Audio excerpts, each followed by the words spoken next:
जय हिंद बच्चों, क्या हाल है आप लोगों के। आई होप आप लोग बहुत बढ़िया होंगे।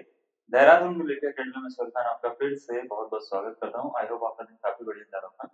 तो दोस्तों, ये हमारी इंटीग्रेशन की जो है वो थर्ड क्लास है। इंडेफिनिट इंटीग्रेशन हमने स्टार्ट कर रखा है और इंडेफिनिट इंटीग्रेशन में अभी तक हमने दो चीजें पढ़ी। पहली क्लास में हमने ये पढ़ा है कि इंटीग्रेशन का मतलब क्या होता है, उसका यूज क्या होता है ना। एरिया निकालने में होता है 2D फिगर्स में, और या टू डायमेंशनल एक्सिस में कोई भी अगर आपको कर्व दे रखा है तो उसका के एरिया निकालने में उसका हम यूज करते हैं। उसके बाद हमने इंटीग्रेशन के कुछ फॉर्मूलाज पढ़े और सेकंड क्लास में हमने क्या करा, सेकंड क्लास में हमने ये पढ़ा कि हम इंटीग्रेशन में सब्स्टिट्यूशन मेथड को कैसे यूज करते हैं। सब्स्टिट्यूशन मेथड को हमने सेकंड क्लास में सिखाया आपको। अब ये जो हमारी है ये थर्ड क्लास है और थर्ड क्लास में हम ये बताएंगे कि इनडेफिनिट में और भी क्या क्या अलग अलग चीजें आती हैं। तो एक स्पेसिफिक टाइप के क्वेश्चन आते हैं जो कि आपके 2025 में भी पूछे गए थे और आपके मतलब लेटेस्ट एग्जामिनेशन में पूछे गए। ठीक है, तो वो एक स्पेसिफिक टाइप के क्वेश्चन आपसे पूछे जाते हैं कई बार। वो हम सारे के सारे डिस्कस करेंगे, ठीक है ना। तो सबसे पहले सब्स्टिट्यूशन मेथड हमने खत्म करा था। तो सब्स्टिट्यूशन मेथड में ही एक टाइप आता है जिसमें पावर इंक्रीज कर दी जाती है। तो उसको किस तरीके से करना पड़ता है उसके लिए हम थोड़ा सा एक बताते हैं। बहुत अच्छा क्वेश्चन होता है, मतलब काफी टाइम लेता है बच्चों का। अगर बच्चों को नहीं आता तो बहुत ज्यादा टाइम लगता है। जैसे मैं अगर आपको बोलूं कि ये वाला क्वेश्चन है, सॉल्व करो, सारे बच्चों को बोल रहा हूँ, आपने कोर्स पूरा पढ़ रखा है, कहीं से भी पढ़ रखा है, कुछ भी कर रखा है, ये क्वेश्चन आपको सॉल्व करना है। सिंपल क्वेश्चन है ना। ये क्वेश्चन सॉल्व करने में आप इसका आंसर क्या दोगे, कितना टाइम लगाओगे, और अगर आप ये कर लेते हो तो ये कैसे सॉल्व करोगे। ठीक है, तो यहाँ पे दो तरह के हम अलग अलग तरह के क्वेश्चन है। तो ये अगर इस टाइप के क्वेश्चन आपको सॉल्व करने पड़े, चाहे वो जेई में मेंस में आ रखे हैं, एडवांस में आ रखे हैं, हम एडवांस के क्वेश्चन भी इंटीग्रेशन में लेंगे। वो क्वेश्चन जो आपके एग्जाम में पूछे जा सकते हैं, ठीक है ना। तो हम उसमें सारे के सारे क्वेश्चन लेने वाले हैं। सबसे पहले तो ये क्वेश्चन मैंने क्यों डाला है क्लास में, और इसमें क्या ऐसा नया है कि जो मेरे को पढ़ाना पड़ रहा है, ठीक है ना। तो ये एक पैटर्न होता है, मैं आपको पैटर्न बता देता हूँ। ये पैटर्न है आपका 4 पावर का। 4 पावर का एक पैटर्न होता है, या 4 पावर और 2 पावर का एक पैटर्न होता है। कई बार इंटीग्रेशन में ऐसा होता है कि ऊपर 2 पावर दे रखी होती है, नीचे 4 पावर दे रखी होती है। तो कभी भी अगर ऐसा आता है तो मोस्ट पॉसिबल चांसेस हैं कि ये पैटर्न फॉलो हो जाए। पैटर्न ये होता है कि अगर आप इसका इंटीग्रेशन करना चाहते हो, सपोज करो आप सब्स्टिट्यूशन मेथड यूज करोगे, तो सब्स्टिट्यूशन यहाँ पे यूज नहीं कर सकते क्योंकि 4 पावर को अगर मैं टी कंसीडर करता हूँ तो 3 पावर बनता है और 3 पावर उसका डेरिवेटिव ऊपर नहीं लिखा हुआ है ना। इसी तरीके से अगर मैं मान लेता हूँ 2 पावर को कुछ कंसीडर करने की कोशिश करता हूँ तो भी उससे कुछ फायदा नहीं होता। तो यहाँ पे होता क्या है, यहाँ पे आपको ना एक चीज करनी पड़ती है जिसको बोलते हैं हम कॉमन लेना पड़ता है आपको। ठीक है, क्या करना पड़ता है, कॉमन। कॉमन क्या करना होता है, ऊपर से हाईएस्ट पावर और नीचे से हाईएस्ट पावर आपको कॉमन करनी। हाईएस्ट नहीं, सॉरी, ऊपर से हाईएस्ट पावर और नीचे से उतनी ही पावर आपको कॉमन निकालनी है। तो ऊपर हाईएस्ट पावर कितनी, तो आप बोलेंगे सर ऊपर जो है वो हाईएस्ट पावर हमारे पास में है 2, यानी x की पावर 2 जो है वो आपको ऊपर से कॉमन निकालना है। कॉमन निकालोगे इसका मतलब होता है डिवाइड करना, तो एक बार इसमें से कॉमन निकलेगा, एक बार इसमें से कॉमन निकलेगा। तो इसमें से अगर इसमें से एक्स स्क्वायर कॉमन निकालोगे तो पहला वाला x square by x square 1 हो जाएगा, सेकंड वाला हो जाता है -1 अपॉन एक्स स्क्वायर। तो ऐसा कुछ बनता है। अब नीचे से भी इतने ही पावर आपको कॉमन निकालनी है, यानी एक्स स्क्वायर ही कॉमन निकालना है, यानी न्यूमरेटर एंड डिनोमिनेटर में से आपको एक्स स्क्वायर कॉमन निकालना है। ठीक है, तो डिनोमिनेटर पार्ट में देखो एक्स रेज़ टू पावर 4 लिखा हुआ है, मैंने एक्स स्क्वायर कॉमन निकाला, तो एक बार एक्स स्क्वायर यहाँ पे आ जाएगा, एक बार 1 यहाँ पे आ जाएगा, और ये 1 बाय एक्स स्क्वायर आ जाएगा, 1 बाय एक्स स्क्वायर आ जाएगा। समझ गए, x square 1 by x square ऐसे कुछ आ जाएगा। अब आप क्या करिए, इसको इससे कट कर लीजिए। सही है, यहाँ तक कोई दिक्कत नहीं है आपको, यहाँ तक आपको समझ में आ गया होगा कि ये क्या कर रहे हैं, है ना। मैं आपको ये बता रहा हूँ, हर क्वेश्चन आप इसी तरीके से सॉल्व करोगे अगर इस तरीके से आ जाता है ना ऊपर, है ना, ऐसा कोई भी आ जाता है 4 पावर 2 पावर, हर क्वेश्चन आप ऐसे ही सॉल्व करोगे लगभग। तो आपको क्या करना है, 1 माइनस 1 बाय एक्स स्क्वायर ऊपर बच रहा है dx, नीचे बन रहा है आपके पास में x square plus 1 by x square plus 1, ये मिल रहा है। क्या बात सही है। अब आपको क्या करना है, इसको एक परफेक्ट स्क्वायर बनाना। तो परफेक्ट स्क्वायर बनाने के लिए 1 यहाँ पे क्या करो, आप ऐड कर दो और 1 सब्ट्रैक्ट कर दो। 1 ऐड करोगे 1 सब्ट्रैक्ट करोगे तो उससे क्या फायदा होगा, उससे ये होगा कि i इज इक्वल टू ऐसे कुछ होगा 1 minus 1 upon x square upon x square plus 1/x² plus 2 बनेगा, ठीक है, -1 बनेगा। इसको जरा ध्यान से देखो, मैं आपको यहाँ पे एक फॉर्मूला लिख रहा हूँ x प्लस 1/x का होल स्क्वायर। जरा इसको खोलना, a² plus b² plus 2 into a into b, ऐसे ही होता है, a प्लस b का होल स्क्वायर, है ना। इसको काटो तो ये कुछ मिल रहा है x² प्लस 1/x² प्लस 2, ऐसा कुछ मिल रहा है। हाँ या ना, देखना जरा, x² प्लस 1/x² प्लस 2, क्या ये ऐसी लग रहा है जैसे यहाँ पे लिखा हुआ है? किसकी वैल्यू है? x plus 1/x²। तो कहने का सेंस ये है कि ये पूरा पूरा बन गया x प्लस 1/x का होल स्क्वायर, समझे, x प्लस 1/x का होल स्क्वायर। ओ, ये क्या हो गया?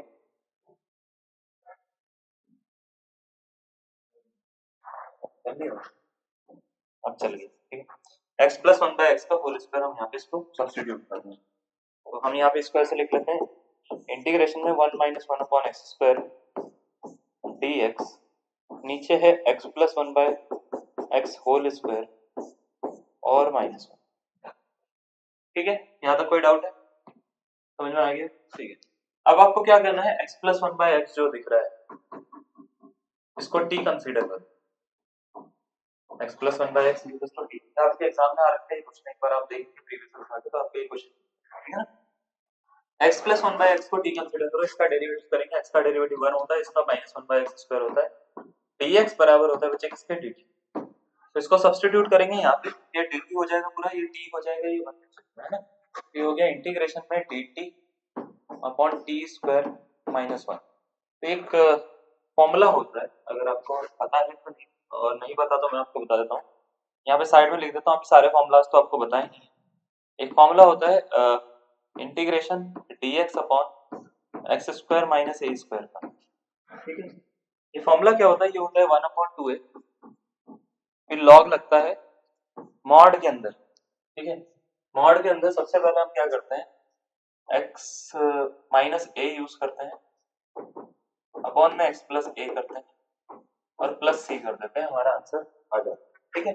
दोबारा से देखो जरा, फॉर्मूला क्या है, इंटीग्रेशन 1/2 x² माइनस a² का होता है, मॉड के अंदर 1/2 है ना, लॉग मॉड के अंदर x minus a upon x plus a plus c। ये वाला फॉर्मूला हम यहाँ पे यूज करेंगे, t² माइनस 1² लिख देंगे इसको, तो a की वैल्यू 1 है इस समय, x की जगह पे 2, सॉरी t है, तो हो जाएगा 1/2a log a minus 1 upon a plus 1, ये x माइनस 1 x प्लस 1 है ना, ऐसे ना, तो t माइनस 1 t प्लस 1, ये वाला फॉर्मूला बना देंगे, x की जगह पे t है, a की जगह पे 1, ठीक है। अब ये कुछ इस तरीके से हो जाता है, 1/2 लॉग t के प्लेस पे बच्चे आ जाएगा हमारे पास में t की value x plus 1/x minus 1, नीचे आ जाएगा x plus 1/x plus 1 plus, ठीक है। अभी इसको सॉल्व करेंगे, इसका एलसीएम लेना पड़ेगा, तो 1/2 log x into x x² plus 1 minus x, ठीक है, अपॉन x अपॉन में x² plus 1 plus x upon x, इससे इसको कट कर लो, ये गया, ये हो गया 1/2 log x² minus x plus 1 upon x² plus x plus 1, ठीक है। ये जो मिला ये इसका फाइनल आंसर है, विच इज ऑप्शन नंबर, अगर हम बात करें ना, ऑप्शन नंबर सी इसका करेक्ट आंसर, ठीक है। ऑप्शन नंबर कौन सा, सी इसका करेक्ट आंसर, ठीक है। नहीं, सी नहीं है, डी है, डी इसका करेक्ट आंसर, ठीक है, 1/2, ऑप्शन नंबर डी इसका करेक्ट, ठीक है। तो हमने क्या सीखा, हमको इससे कोई मतलब नहीं है कि आंसर क्या है, आंसर सी ऑप्शन है, डी ऑप्शन है, कुछ भी है, हमने करने का तरीका सीखा, करते कैसे, है ना। कभी भी अगर इस टाइप का क्वेश्चन मिलेगा तो आपको ये कुछ नया अप्रोच मिल रहा है जो आपने अभी तक नहीं करा, है ना? तो इस तरह के अप्रोच से आपको क्वेश्चन को क्या करना है, सॉल्व करना। अगर आप सॉल्व कर लोगे तो आपके आंसर बड़े बढ़िया आएंगे, मजेदार आंसर आएंगे, मतलब मजा आ जाएगा आपको, ठीक है ना। क्लियर है, क्लैरिटी हो रही है आपको, कोई डाउट तो नहीं है यहाँ पे, कैसे करना, पक्का देख लो अच्छे से, ठीक है, चलो बहुत अच्छी बात है। अगर आपको ये समझ में आ गया, मैं आपको नेक्स्ट क्वेश्चन का हिंट देता हूँ, ठीक है ना, और उसको आप ट्राई करिएगा, इसको हटा देते हैं, ये है नेक्स्ट क्वेश्चन।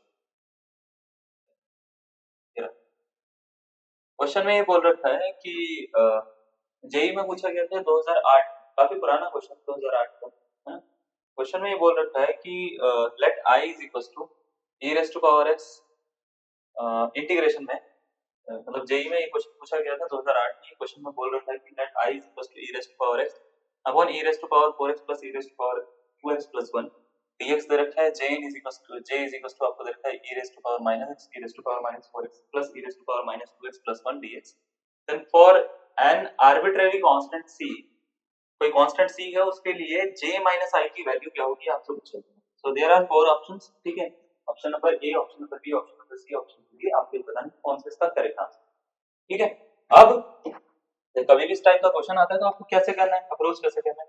पहले तो देखो ये है क्या, ये i और j दे रखा है, तो हम इसको क्या करते हैं, i में पॉजिटिव पावर है, j में नेगेटिव पावर, देख पा रहे, j में नेगेटिव पावर। तो कोशिश ये करो पहले नेगेटिव पावर को सॉल्व कर लेते हैं, तो j को ना थोड़ा सा सॉल्व करते हैं। पहले j को पॉजिटिव पावर बनाते हैं, j को पॉजिटिव पावर बनाएंगे तो e की पावर माइनस x को 1 by e raise to power x लिखा जा सकता है, इसको 1 by e raise to power 4x लिखा जा सकता है, ठीक है।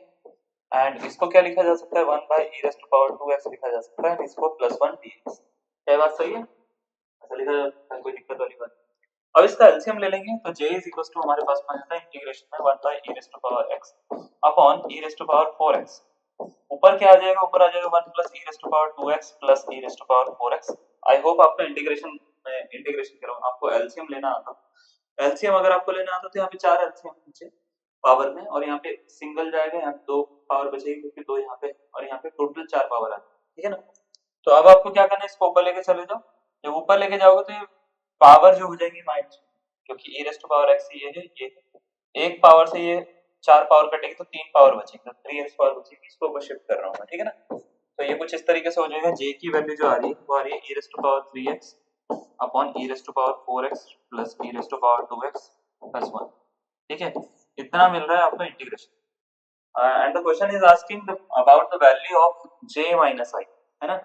j माइनस i को आपसे पूछ रहा है, तो j माइनस i आपको निकालना सिंपल है, j ये है उसमें से i माइनस, है ना। तो j है e raise to power 3x upon e raise to power 4x plus e raise to power 2x plus 1।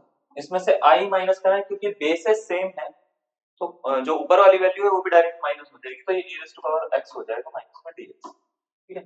ऐसे आपको क्लियर है। अब ये करने के बाद में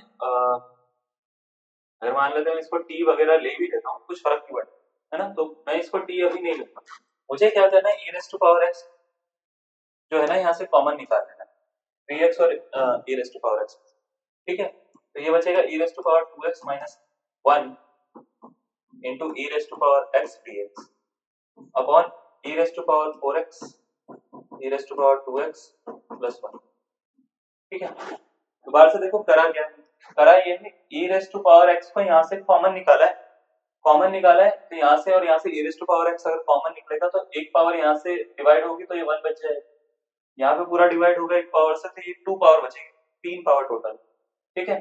तो ये बाहर निकाल दिया। अब बाहर निकालने के बाद में नीचे वाले को एज इट इज लिख दिया।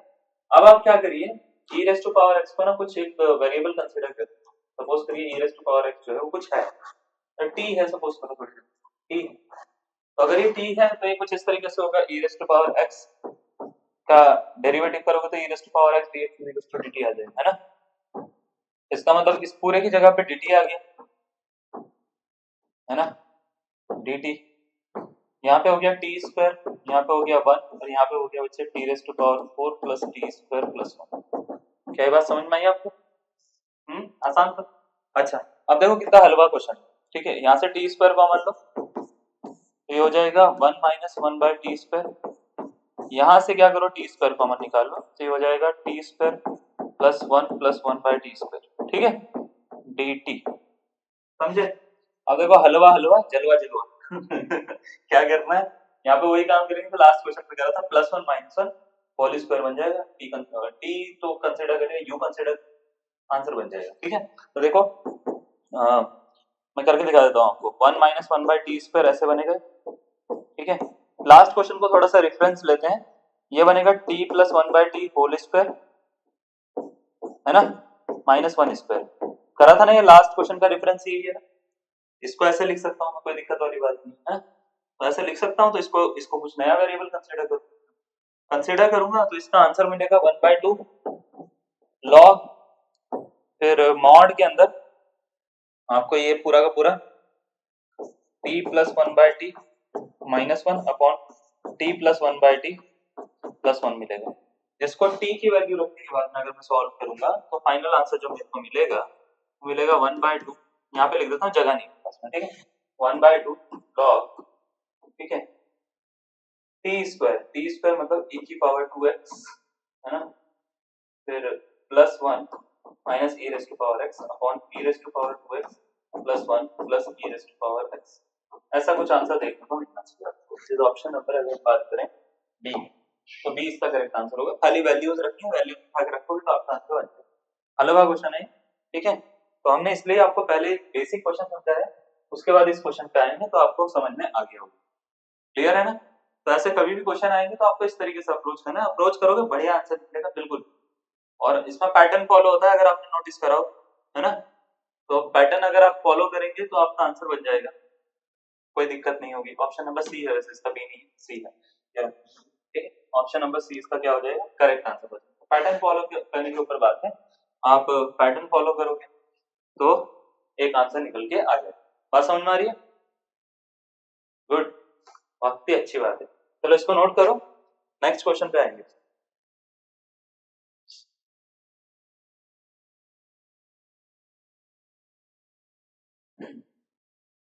चले बच्चे, ठीक है।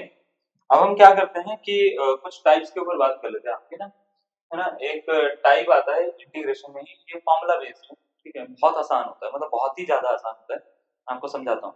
कभी भी अगर आपके पास में ऐसा कोई फंक्शन आ जाता है, जैसे e raise to power x आपको दिख रहा है उसमें, है ना, ऐसे कोई क्वेश्चन आ जाता है जिसमें आपको e raise to power x दिख रहा है बाहर, और अंदर दो फंक्शंस लिखे हुए इस तरीके से लिखे हुए हैं कि पहले वाले का डेरिवेटिव आगे लिखा हुआ है दूसरा वाला, ठीक है, पहले वाले का एक फंक्शन का डेरिवेटिव क्या है, दूसरा फंक्शन। तो उस केस में कभी भी आपको अगर सॉल्व करना हो तो सॉल्व करने में बड़ा आसान होता है कि अगर कभी भी ऐसा कोई भी क्वेश्चन आ गया जिसमें ऐसा लिख रखा है e raise to power x लिख रखा है और कोई फंक्शन है उसका डेरिवेटिव आपको फिर कहीं और दिख रहा है, उसके बगल में ही दिख रहा है, तो उसका आंसर होता है e raise to power x, और वो जो ओरिजिनल फंक्शन होता है उससे मल्टीप्लाई कर दो, उसका आंसर होता है। अब इसका मीनिंग क्या है सर, थोड़ा समझाओ, समझ में नहीं आ रहा क्या बोल रहा हूँ। तो सपोज करो कभी आपके पास में ऐसा कोई क्वेश्चन आ गया e raise to power x sin x plus cos x, ठीक है। तो इसको सॉल्व करने के दो तरीके होते हैं। पहला तरीका तो ये होता है e raise to power x sin x से मल्टीप्लाई कर दो, और e raise to power x को cos x से मल्टीप्लाई कर दो, दोनों में मल्टीप्लिकेशन का रूल लगा दो, आइडेंटिटी वाला आपका आंसर निकल के आएगा। लेकिन ये थोड़ा लेंथी है ना। अगर मेरे को मान लेते हैं इसको आसान तरीके से करना है, तो आसान तरीके से करने के लिए मेरे को बस ये देखना है कि क्या यहाँ पे एक फंक्शन लिखा हुआ है, तो आप बोलेंगे यस सर लिखा हुआ है ना। तो अगर ये फंक्शन लिखा हुआ है, क्या इसका डेरिवेटिव यहाँ पे लिखा हुआ है, आप बोलेंगे यस सर, साइन का डेरिवेटिव कॉस हो।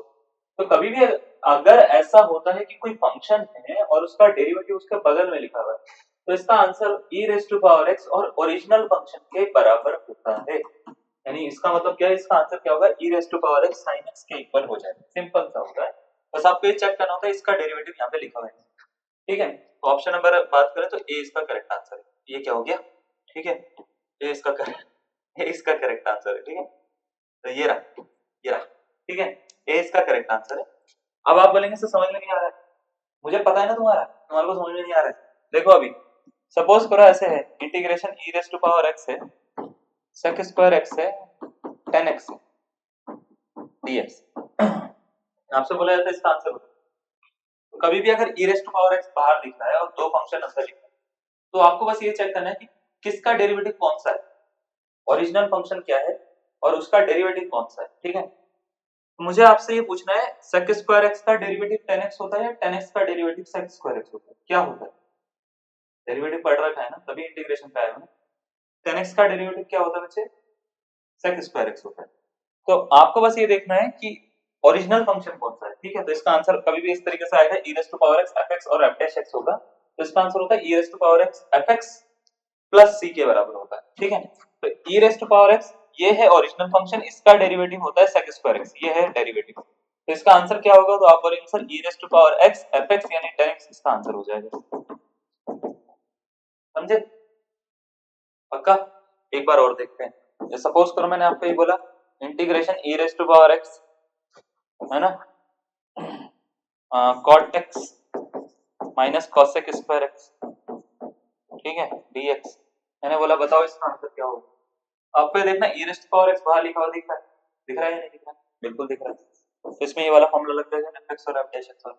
पहले ये देखना ओरिजिनल फंक्शन कौन सा है, ये वाला है ये वाला, fx कौन सा है, ये वाला है ये वाला, इसका डेरिवेटिव ये होता है या इसका डेरिवेटिव। तो आप बोलेंगे सर कॉट का माइनस कोसेक होता है स्क्वायर में, तो इसका मतलब ये fx है, ये f डैश x है, ठीक है। तो इसका मतलब इसका आंसर क्या होगा, e raise to power x cot x plus c के बराबर होता है। कहने का सेंस ये आई बात समझ में। सिंपल सा आपको ये छांटना है कि कौन सा f से कौन सा f है, बस e raise to power x के साथ में उसको रख दो, इसको आंसर ये करना होता है। अगर आप कर पाते हो तो आपका आंसर सिंपली बहुत ही बढ़िया निकल के आता है, मजेदार होता है, ठीक है ना। कोई डाउट है यहाँ पे, इसको नोट कर लेना, ठीक है ना, पीछे कर। अब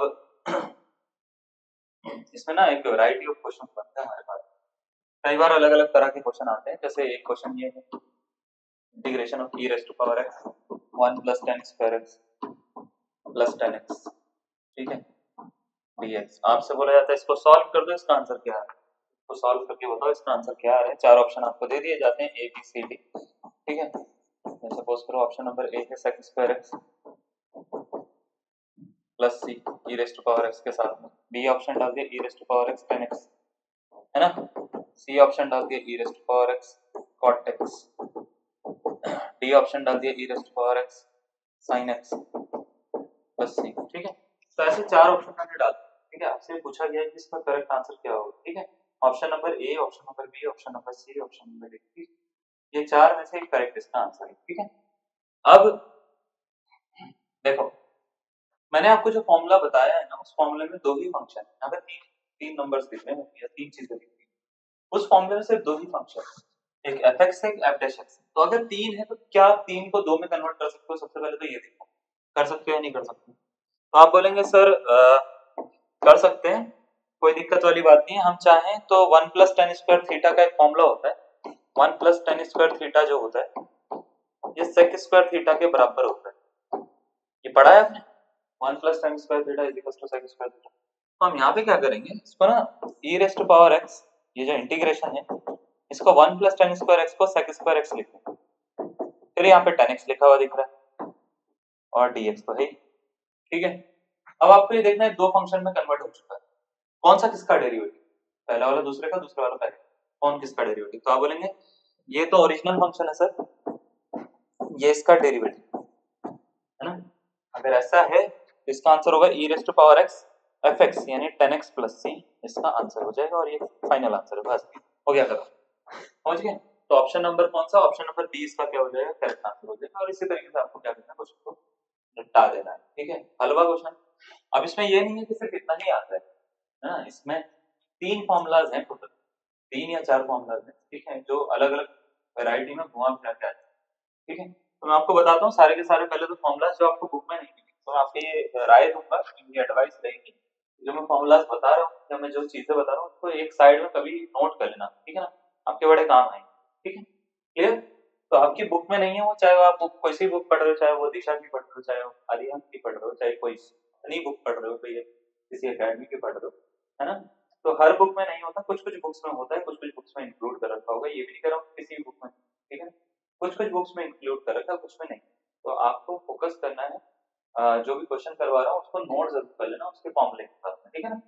तो यहाँ पे कुछ फॉर्मूलाज बता रहा हूँ, ठीक है। देखो पहला वाला तो हम डिस्कस कर चुके हैं कि e raise to power x fx plus f dash x जो भी होता है उसकी वैल्यू क्या होगी, e raise to power x fx के इक्वल हो जाता है। तो ये वाला तो मैं डिस्कस नहीं कर रहा हूँ, ये तो हो गया, ठीक है। अब नेक्स्ट वाले पे आ जाते हैं, ये वाले पे a b c और d, इन चारों पे आ जाते हैं। पहले a पे बात करते हैं, a क्या है ये, इसमें बोल रखा है e raise to power kx k fx plus f dash x का भी दे दिया जाता है। सपोज करो कोई नंबर है e raise to power k, ठीक है, उसके साथ में लग रखा है k मतलब कोई नंबर है, उसके साथ में फिर क्या है, कोई फंक्शन ओरिजिनल फंक्शन के साथ में k यूज हो रखा है, वही नंबर यूज हो रखा है प्लस f डैश x लिखा हुआ है। तो उस केस में अगर इसका आंसर निकालना होगा तो e raise to power kx fx plus c के इक्वल होगा, इसका मतलब e raise to power kx f x के इक्वल हो जाएगा प्लस, ये इसका आंसर होगा। अब सर इसको कैसे करते हैं, देखो बड़ा आसान, मैं आपको समझाता हूँ। जैसे सपोज करो इसकी पहचान क्या है इस क्वेश्चन की, कि यहाँ पे ये दोनों सेम होंगे, ये नंबर जहाँ पे जो ये होगा वही नंबर यहाँ पे होगा, ठीक है। तो जैसे सपोज करो इंटीग्रेशन में e raise to power 3x दे दिया और यहाँ पे 3 tan x लिख रखा है और प्लस sec स्क्वायर x लिख रखा है, ठीक है ये। और मुझे पूछा जाता है इसका आंसर बताओ, तो आपको ये देखना है कि क्या ये इस पैटर्न पे फॉलो हो रहा है। देखो e raise to power kx ये मतलब 3x, 3fx यानी tan x, फिर tan x का डेरिवेटिव यहाँ पे लिखा हुआ है sec स्क्वायर x, तो आप बोलेंगे ये सर लिखा हुआ है ना। अगर लिखा हुआ है तो इसका आंसर होता है e raise to power kx यानी 3x, ठीक है 3x e raise to power 3x और fx यानी tan x प्लस c, इसका आंसर हो जाएगा। सिंपल सा है, e raise to power 3x के साथ में tan x डालना है आपका आंसर, ठीक है। बात समझ में आ रही है ना। तो ये फॉर्मूला ये कहता है कि कभी भी ऐसा आ जाए तो आपको इस तरीके से क्या कर देना, सॉल्व कर देना। अब बच्चों का क्वेश्चन आता है कि सर 3 की जगह पे कोई और नंबर आ जाए तो क्या करें, तो मल्टीप्लिकेशन वाला फॉर्मूला लगाओ भाई साहब, हर जगह थोड़ी ना शॉर्ट ट्रिक लगाते फिरोगे, समझ गए, क्लियर। मल्टीप्लिकेशन वाला फॉर्मूला लगाओ, सही है ना। चलो ये वाला बी वाला कुछ देखना जरा, ये तो ए वाले का, बी वाला देखो, बी वाला क्या है, बी वाला ये कहता है अगर e raise to power kx से fx plus f dash x upon k दे रखा है, सपोज करो ऐसा कभी दे रखा है, मतलब k जो है वो f डैश x के अपॉन में है, तो इसका आंसर होता है e raise to power kx fx upon k के इक्वल हो जाता है, fx अपॉन k के इक्वल हो जाता है, k मतलब वो नीचे आ जाता है। तो जैसे सपोज करो कोई क्वेश्चन ऐसे आ गया e raise to power 5x है ना sin x plus 5 cos x, मतलब k cos x upon 5, sorry cos x upon 5, मतलब k जो है k ओरिजिनल फंक्शन के साथ में नहीं आ रहा है, डेरिवेटिव के डिनोमिनेटर में आ रहा है, डेरिवेटिव के किस में आ रहा है, डिनोमिनेटर में आ रहा है, cos x के अपॉन में 5 आ रहा है, आप देख पा रहे हैं, तो cos x के अपॉन में k आ रहा है। तो कभी भी अगर इस तरीके से क्वेश्चन आएगा तो इसका आंसर अगर आपको निकालना हो तो आपको क्या करना है उस केस में, इसको तो ऐसे लिखना है, ओरिजिनल फंक्शन को भी ऐसे ही लिखना है, और ओरिजिनल फंक्शन के अपॉन में क्या कर देना है, वो 5 डाल देना है, यानी k डाल देना, आपका आंसर खत्म, ठीक है। इसको ऐसे लिखना है, ओरिजिनल फंक्शन को भी वैसे ही लिखना है जैसे ओरिजिनल फंक्शन साइन है, साइन का डेरिवेटिव cos होता है ना। तो ओरिजिनल फंक्शन को ऐसे ही लिखना है, अपॉन में 5 डाल देना है, यानी अपॉन में नंबर डाल देना, आपका आंसर खत्म। डिवाइड में क्या होता है, वो डिवाइड में जाएगा, याद रखिएगा, बाकी मल्टीप्लाई में नहीं जा रहा होता, मल्टीप्लाई में normal e raise to power 3x और 10x इसका आंसर आ रहा है, तब हम इसमें यूज नहीं करते, ठीक है। पहली बारी में जब आप फॉर्मुलाज को पढ़ते हो, फर्स्ट टाइम अगर कोई बच्चा पढ़ रहा है तो उसको थोड़ा सा ना मगअप करने में या चीजों को क्रैम्प करने में थोड़ा सा दिक्कत होती है, और वो सबके साथ में होती है, आप कोई स्पेशल केस नहीं हो। तो अगर आपके साथ में थोड़ी थोड़ी बहुत दिक्कतें होंगी तो ये मान के चलिएगा कि ये नेचुरल, ठीक है ना। आपको अभी आप सीख रहे हो तो बहुत सारी चीजें जो है वो नई नई लगेगी, ठीक, लेकिन ये है कि आपको समझ में आनी चाहिए, समझ में आएंगी तो सीखने में आसानी होगी आपको, ठीक है ना। चलो तीसरा फॉर्मूला जो है ये वाला, ये फर्स्ट वाले की कॉपी है, बस ये दो फंक्शन दे दिए, मतलब ऐसे बोला गया है कि f x g x दो फंक्शन है, इन दोनों का डेरिवेटिव यहाँ पे लिखा हुआ है, जैसे कोई फंक्शन है उसका डेरिवेटिव यहाँ पे लिखा हुआ है, जिसका आंसर क्या होता है e raise to power x original function, तो इसका आंसर होगा e raise to power x original function, original function तो यही है, तो थर्ड वाला वही है, ठीक है, जो ऊपर लिखा हुआ है ओरिजिनल फंक्शन, इसका आंसर होता है। लास्ट वाला देख लो डी ऑप्शन, डी वाला, डी वाले में क्या कह रहा है कि x f dash x plus fx dx का भी दे रखा हो, तो इसका आंसर होता है x fx के इक्वल होता है। और ये क्या है, जैसे सपोज करो डी वाला सॉल्व कर रहे हैं, डी वाले में कोई क्वेश्चन डाला मैंने, इंटीग्रेशन में x cos x plus sin x, मैंने पूछा इसका इंटीग्रेशन बताना है आपको, क्या होगा, ठीक है, इसका इंटीग्रेशन क्या होगा, तो आपको बस ये देखना है कि x के साथ में जो cos x लिखा हुआ है इसका डेरिवेटिव है क्या, आप बोलेंगे हाँ सर है, तो अगर ऐसा होता है कि कोई नंबर है, कोई फंक्शन है, उसका डेरिवेटिव बगल में लिखा हो, उसके साथ में x लिखा हुआ है, तो इसका आंसर होता है x इंटू वो ओरिजिनल फंक्शन, यानी x into sine x plus से इसका आंसर हो जाएगा। दोबारा से सुनो, इसका डेरिवेटिव यहाँ पे लिखा हुआ है और उसके साथ में x लिखा हुआ है, इसका आंसर होगा x इंटू ओरिजिनल फंक्शन, बस ये इसका आंसर हो जाएगा और ये फाइनल आंसर, ठीक है। तो ये कुछ फॉर्मुलाज हैं, 4-5 फॉर्मुलाज मैंने आपको बताए, इनके ऊपर क्वेश्चंस कैसे आते हैं एक एक करके करेंगे, कुछ क्वेश्चंस देखेंगे कि आज की क्लास नहीं होती, बचते हैं तो नेक्स्ट क्लास में डाल, कोई दिक्कत वाली बात कोशिश करेंगे आज नहीं खत्म करने, पहले आपको मैं थ्योरी पे ज्यादा टाइम लगा दूं, थ्योरी पे टाइम इसलिए लगाता हूँ क्योंकि ये समझना आसान नहीं होता, थोड़ा टाइम ज्यादा लगना है। थ्योरी आ गई तो आपसे क्वेश्चन बन ही जाएंगे। क्वेश्चन का तो ये है, मैं आपको 10 क्वेश्चन करा दूं, आपको थ्योरी नहीं आती, आपको कुछ नहीं आता, तो 11वां क्वेश्चन 10 ही बने, ठीक है ना। ये इसलिए आपको थोड़ा सा ना इस पर फोकस करना जरूरी, क्वेश्चंस तो हो जाते हैं सॉल्व कर, है ना। चलो तो चलिए हम पहले क्वेश्चन से स्टार्ट करते हैं। फर्स्ट क्वेश्चन आपको दे रखा है इंटीग्रेशन में e टू पावर 2 है minus sin x plus 2 cos x, ये दे रखा है। अब देख पा रहे हैं ये वाले तो जैसा मतलब, देखो एक मिनट, और कहाँ गया ये रहा। ऐसा कोई क्वेश्चन है क्या e to power 2x minus sin x plus 2 cos x करके, ऐसा कुछ है ना। तो आपसे ये पूछा गया कि इसका आंसर क्या होगा, बताओ भाई क्या हो रहा है।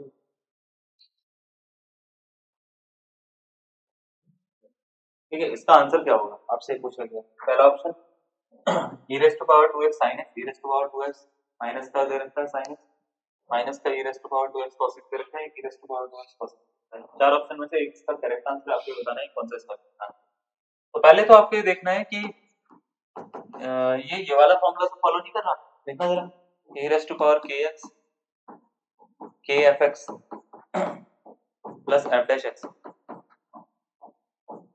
अगर फॉलो कर रहा है तो इसका answer e raise to power kx और fx के इक्वल होगा, ठीक है। अगर ये फॉलो कर रहा है, सबसे पहले k की जगह पे 2 दिख रहा है तो इसका आंसर होना चाहिए e raise to power 2x। अब आपको ये सोचना है कि इसमें fx क्या है और f डैश x क्या है, ठीक है। किसका डेरिवेटिव कौन सा है, तो cos का डेरिवेटिव माइनस sin होता है या माइनस sin का डेरिवेटिव cos होता है या sin का डेरिवेटिव cos होता है। तो आप बोलेंगे सर cos का माइनस sin होता है, ठीक है। sin का माइनस cos नहीं होता, sin का माइनस cos नहीं होता। तो हम क्या करेंगे, fx को लेंगे और f डैश x को लेंगे, क्योंकि मुझे पता है cos का डेरिवेटिव माइनस sin होता ही नहीं होता, है ना। तो अगर ऐसा है तो भाई ये हो गया fx और ये हो गया f डैश x। अगर ऐसा है तो इसका आंसर होगा e raise to power kx fx, fx means cos x plus c। लो ऑप्शन नंबर डी इसका करेक्ट आंसर, ठीक है। D for Dehradun military academy इसका करेक्ट आंसर है। समझे, आसान है ना। तो खाली आपको पहचानना है, पहचान के सीधा सीधा डाल देना, आपका आंसर आ जाएगा। चलिए नेक्स्ट क्वेश्चन पे आ जाते हैं, ठीक है। ये रहा क्वेश्चन है e raise to power x 1 by x minus 1 by x square dx। आपसे पूछा गया कि इसका आंसर क्या होगा, option number A B C या डी, ठीक है। कैसे करेंगे, वही तरीका है, i इज इक्वल टू जो दे रखा है, पहले आपको ये पहचानना है कि ओरिजिनल फंक्शन कौन सा है और डेरिवेटिव कौन सा है। इसका डेरिवेटिव ये होता है या इसका डेरिवेटिव ये होता है, आपको ये फोकस करना है। 1 by x का derivative minus 1 by x square होता है, माइनस 1 by x स्क्वायर का डेरिवेटिव 1 by x होता है। पहले याद रखिएगा डेरिवेटिव 1 by x का जो होता है वो होता है माइनस 1 by x, सिंपल। तो अगर मैं आपसे पूछूंगा कौन है ओरिजिनल फंक्शन, ये है ओरिजिनल फंक्शन, ये है उसका डेरिवेटिव, तो इसका आंसर क्या होता है e raise to power x original function यानी into 1 by x plus c। तो इसको हम चाहें तो e raise to power x upon x plus c लिख सकते हैं। ऑप्शन नंबर अगर बात करें तो कौन सा इसका करेक्ट आंसर है, सी ऑप्शन इसका करेक्ट आंसर है। जैसा कि मैंने बोला है हमारा टाइम सिर्फ थ्योरी में लगता है ना। क्वेश्चन देखो कितनी जल्दी सॉल्व होता है, क्वेश्चन में कोई बड़ी बात नहीं, क्वेश्चन तो सॉल्व हो ही जाते हैं। थ्योरी में ज्यादा टाइम लगता है, अगर आप थ्योरी में फोकस करोगे तो तब मजा आ जाएगा, है ना, आपके क्वेश्चंस खुद ही सॉल्व हो जाएंगे। थ्योरी पे फोकस नहीं करोगे तो फिर तो करते रहो, ठीक है। नेक्स्ट क्वेश्चन, इसका आंसर क्या होना चाहिए आपको खुद बताना है। टाइम दे देते हैं आपको 20 सेकंड का, 20 सेकंड में बना लोगे आप, 20 सेकंड में आप इसका आंसर बना दोगे एक तरह से। याद रखना 20 सेकंड बहुत है, मोर देन इनफ है आपके लिए, 20 सेकंड में आपका आंसर निकल जाएगा। चलो बोलो, जल्दी बोलो, मुंह तो खोलो, क्या होगा इसका आंसर। हाँ कौन सा है, fx कौन सा है, f डैश x कौन सा है, किसका डेरिवेटिव क्या होता है। बिल्कुल सही, रूट x का डेरिवेटिव होता है 1/2 रूट x। इसका आंसर कितना हो जाएगा e raise to power x under root x। लो खत्म। चलो कौन सा ऑप्शन है, ऑप्शन नंबर बी, 2011 का क्वेश्चन निपटा दिया, ठीक है। नेक्स्ट क्वेश्चन ये रहा 2009 का क्वेश्चन है, e raise to power x upon x 1 plus x log x इधर रखा है, और दूसरा दे रखा है e raise to power assertion reason का क्वेश्चन है। क्वेश्चन पहले वाले में बोल रखा है असर्शन में कि e raise to power x upon x 1 plus x log x dx की जो वैल्यू होती है वो e raise to power x log x plus c के इक्वल होती होगी। चलो ये सी इधर नहीं लगाना चाहिए था, सी इधर लगाना होता है, ये बेवकूफ ने यहाँ लगा रखा है, ठीक है कोई बात नहीं। उसके बाद में e raise to power x fx plus f dash x dx की जो वैल्यू होती है वो e raise to power x fx plus c के इक्वल होती है। दो चीजें आपको दे रखी है। असर्शन रीजन में होता क्या है, मैं पहले आपको ये बताता हूँ। असर्शन रीजन में आपको ना दो स्टेटमेंट दी जाती है, स्टेटमेंट वन, स्टेटमेंट। आपको ये देखना होता है कि ये स्टेटमेंट इंडिविजुअली दोनों आपस में करेक्ट है या नहीं, इंडिविजुअली करेक्ट है या नहीं। मतलब ये जो स्टेटमेंट लिखी हुई है ये करेक्ट है या नहीं है, ये स्टेटमेंट लिखी है ये करेक्ट है या नहीं।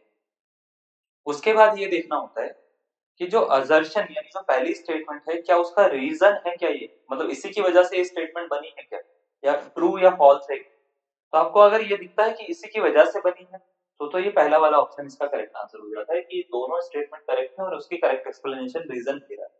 ठीक है, अगर वो मान लेते हैं दोनों स्टेटमेंट करेक्ट भी हैं लेकिन रीजन उसकी करेक्ट एक्सप्लेनेशन नहीं है तो आपका बी ऑप्शन करेक्ट हो जाता है। ठीक है, अगर मान लेते हैं असर्शन ट्रू हो जाता है, रीजन जो है वो फॉल्स है, तो सी ऑप्शन इसका करेक्ट हो जाता है। और डी ऑप्शन इन केस जो होते हैं वो असर्शन फॉल हो जाती है और फॉल्स हो जाती है रीजन ट्रू। तो सबसे पहले तो हमारे को ये देखना होता है कि इसमें कौन सा फॉल्स है कौन सा ट्रू। पहले स्टेटमेंट पे छोड़ो, पहले दूसरी स्टेटमेंट को देखते हैं। दूसरी स्टेटमेंट एक तरह का फॉर्मूला है, क्या ये फॉर्मूला जो है वो करेक्ट है या नहीं है, तो आप बोलेंगे फॉर्मूला तो करेक्ट है सर, बिल्कुल करेक्ट है। ये सी को हम इधर से हटा के इधर डाल दें तो कोई दिक्कत वाली बात नहीं है, वो मिसप्रिंट हो रखा है ना। तो ये तो करेक्ट है, कोई दिक्कत वाली बात नहीं है। तो असर्शन का तो पता नहीं, अभी रीजन जो है वो करेक्ट है, तो रीजन करेक्ट है तो ये गलत, सी ऑप्शन तो गलत है। सी में बोल रहा है कि रीजन फॉल्स है ना। अब आपको ये देखना है कि पहला वाला जो ये क्वेश्चन लिखा हुआ है ना, स्टेटमेंट जो लिखी हुई है करेक्ट है या नहीं है, तो इसको चेक करना पड़ेगा, ऐसे नहीं होगा। हम क्या करते हैं, असर्शन जो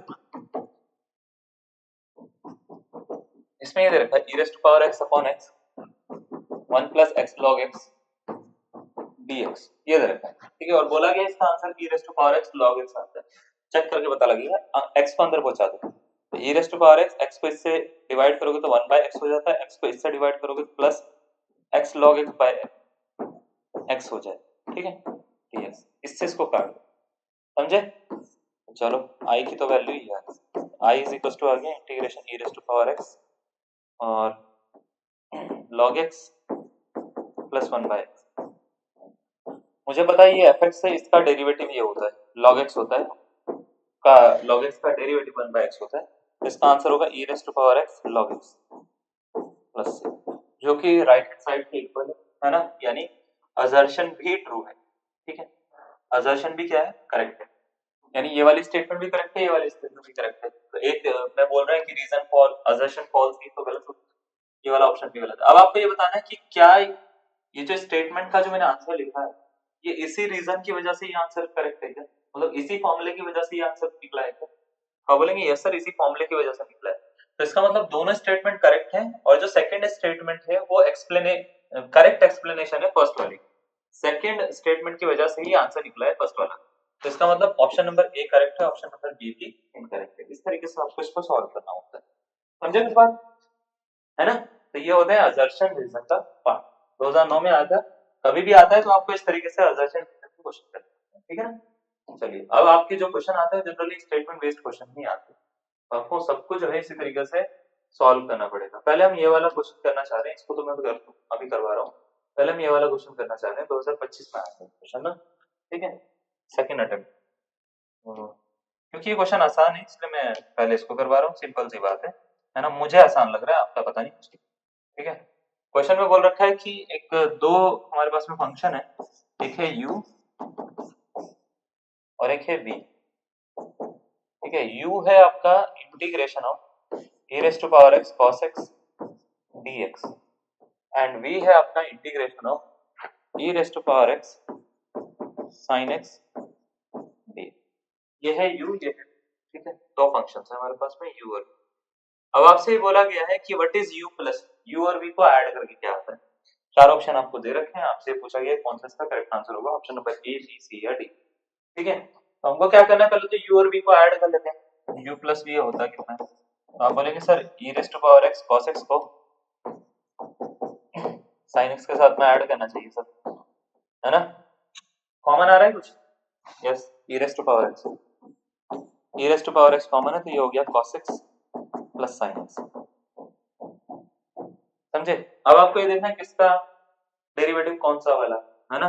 ये एफ एक्स है, इसका डेरिवेटिव ये वाला है, ठीक है। इसको उठा के इधर देखो जरा, अगर डेरिवेटिव करके देखते हो तो ये वाला है, तो इसका आंसर क्या होगा? इसका आंसर होगा e raise to power x sin x हो जाएगा। ये बात समझ में आ रही है? u प्लस v का answer e raise to power x sin x हो जाएगा। प्लस c भी चलो छोड़ो, कोई दिक्कत वाली बात नहीं।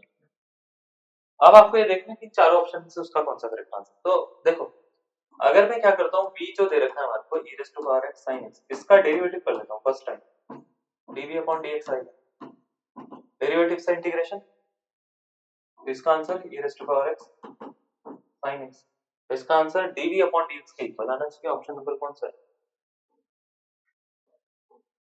ये रहा, डी इसका करेक्ट आंसर, ठीक है। इसके इक्वल है dv बाय dx के, तो ऑप्शन नंबर डी क्या है इसका करेक्ट आंसर। समझे? ऐसे करना होता है इसको। ये रहा, कोई डाउट है? कुछ टफ लगा? मुझे तो नहीं लगा, आप देख लो आपको लगा। समझ में आ गया?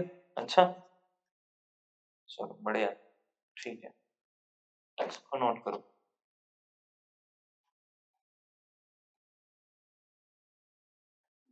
आगे बढ़ते हैं।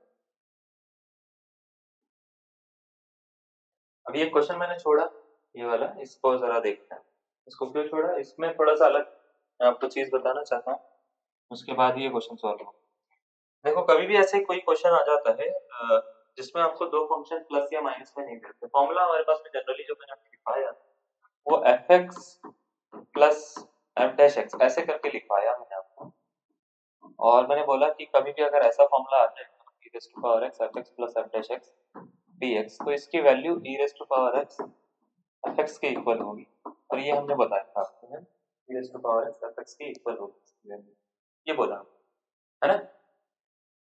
अब आपको इस चीज पे फोकस करना है, कभी भी ऐसा दे रखा होगा तो वो उसमें बीच में प्लस या माइनस के सिंबल, अगर आप नोटिस कर रहे हो तो कभी अगर ऐसा दे रखा है कि यहाँ पे प्लस या माइनस तो कुछ है नहीं, यहाँ पे सिंगल फंक्शन है, दो फंक्शन है, e raise to power x लिखा हुआ है, तो आप इसको कन्वर्ट कर सकते हो। ये फंक्शंस कन्वर्टेबल होते हैं।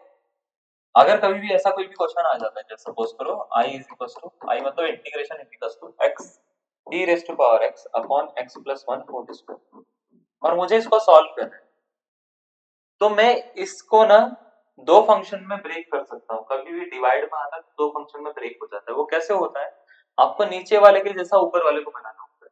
तो बस आपको ये सोचना होता है कि यहाँ पे कितना कम है ऊपर कि ये इसके जैसा बन जाए। तो आप बोलेंगे सर यहाँ पे प्लस 1 होता तो मजा आ जाता, फिर तो जिंदगी मजा है ना। तो आपको क्या करना है उस केस में कि यहाँ पे ना इंटीग्रेशन में एक बार प्लस 1 कर देना, एक बार माइनस 1 कर देना, ठीक है, ऐसे, और अपॉन में x प्लस 1 होल स्क्वायर लिख देना, सही है। जैसे ही आप ये करोगे तो एलसीएम आपको ब्रेक करना है, एक बार इसके साथ में और एक बार इसके साथ में। तो ये कुछ e raise to power x को यहाँ पे लिखता हूँ, एक बार इसके साथ में ब्रेक करूंगा तो x plus 1 upon x plus 1 whole square, और ये हो जाएगा minus 1 upon x plus 1 whole square, ऐसा कुछ बनेगा dx के साथ, समझ गए। अब इससे इसको एक बारी में काट दो, ठीक है, एक बारी में काट दो, वन टाइम कट हो रहा है, तो इंटीग्रेशन की जो वैल्यू आ रही है e raise to power x 1 upon x plus 1 minus 1 upon x plus 1 whole square dx, ऐसा हो जाएगा, सही है ना। अब आपको ये देखना है, इसका इंटीग्रेशन ये इसका डिफरेंशिएशन ये होता है, ये इसका डिफरेंशिएशन होता है। ऑब्वियसली 1 अपॉन x का differentiation minus 1 upon x square पड़ा है, तो 1 अपॉन x प्लस 1 का भी क्या होगा, minus 1 upon x plus 1 whole square होगा, है ना। तो इसका मतलब ये f(x) है, ये क्या है, f डैश x है, तो इसका आंसर हो गया e raise to power x into 1 upon x plus 1। इसका मतलब इसका आंसर हो गया e raise to power x upon x plus 1 plus c, इसका आंसर हो जाएगा। तो ऑप्शन नंबर अगर हम बात करें तो ऑप्शन नंबर कौन सा, c इसका करेक्ट आंसर है। ऐसे आपको सॉल्व करना है, समझ में आ गया, ठीक है। अगर आपको समझ में आ गया है इसका स्क्रीनशॉट ले लेना या इसको नोट कर लेना, और ये वाला क्वेश्चन खुद करना, ठीक है, ये वाला भी खुद करना। दो क्वेश्चन दे दिए मैंने, हिंट चाहिए तो हिंट ले लेना, ठीक है, हिंट ले लेना मेरे से, जो भी आपको लगेगा हिंट, ठीक है। जैसे साइन एक्स का एक फॉर्मूला होता है, ये होता है 2 sin x by 2 cos x by 2, formula आपको ये यूज करना है, ये हिंट है भाई साहब क्वेश्चन को सॉल्व करने के लिए। और एक होता है 1 माइनस cos x का फॉर्मूला, ठीक है, ये होता है 2 sin स्क्वायर x अपॉन 2, ठीक है। ये दो फॉर्मूलाज इसमें यूज होंगे, यूज करके आप क्या करना, एलसीएम ब्रेक करना। एलसीएम ब्रेक जैसे ही करोगे तो इन चारों में से एक आंसर आपको ये बताना है कौन सा इसका करेक्ट आंसर होगा, option number A, B, C या डी, ठीक है। बाकी आपको चेन रूल वगैरह आता हो, डिफरेंशिएशन करना आता हो तो बस हो जाएगा, कोई दिक्कत वाली बात नहीं। तो आज हमने यहाँ तक करा कि आपको ये सब कुछ समझ में आया जो भी मैंने जितना भी करवाया, पक्का? चलो, तो आज की क्लास हम यहाँ पे वाइंड अप करते हैं। आपसे मिलेंगे नेक्स्ट क्लास में, है ना, और अच्छी चीजें बताएंगे आपको, और नई नई चीजें बताएंगे आपको, तो अच्छा लगेगा, आपको पढ़ने में मजा आएगा। ठीक है, आज के लिए इतना कर लेते हैं, नेक्स्ट क्लास में मिलते हैं आपसे। तब तक के लिए जय हिंद, धन्यवाद, बाय बाय।